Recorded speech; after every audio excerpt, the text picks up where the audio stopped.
What's up, guys? Today I'm going to be talking about managing your weak spots as a way to kind of make you more stable when you're trying to do things, be productive, be more progressive in whatever you want to do. And the idea is kind of encapsulated in one of my favorite quotes by Archilochus, ancient Greek poet, and it's you don't rise to the you don't rise to your expectations, you fall to the level of your training. It's just an idea that, generally we want to be optimistic with things. We're inspired to do certain things, and that might result in action. Then we have a good day, we have a good week, we have a good month. But eventually, the kind of stresses of life, or like eventually, the pressures that we experience will pull us back to whatever our mean level is. Eventually everything kind of comes back down to whatever the baseline is.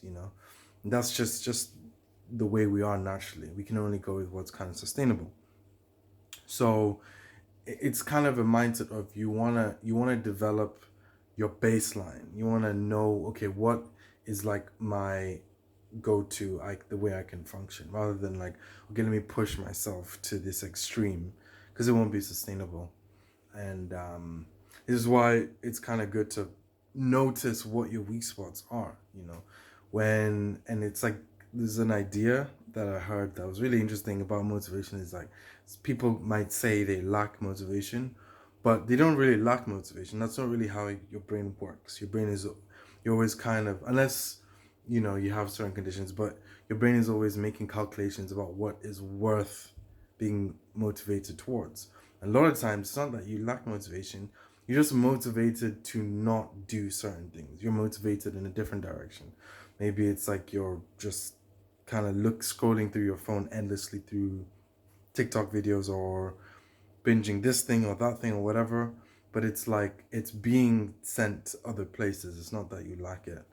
And that's a good place to find your weak spot, really. It's like, okay, I wanted to do this thing, and I didn't. What did I do instead? As opposed to kind of focusing on the target, you should kind of focus on, oh, what's my weak spot? What's my vice? Like an alcoholic. It's like everyone has, the idea is everyone has their own vices. And maybe for people who are, say, not alcoholic, they can drink alcohol however they, and moderate themselves. But to an alcoholic who's trying to maintain the sobriety, you can't just say, hey, drink as much as it, like, drink as freely as everyone else. So I think that's where you notice, okay, what is my what's my vice, what's my weak spot, what do I need to kind of avoid. That maybe I see people doing more freely, I need to just be a little bit more careful. And it's more of a personal thing, because it just depends on kind of your patterns. Like, you should notice, like, oh, okay, like this is the cutoff point.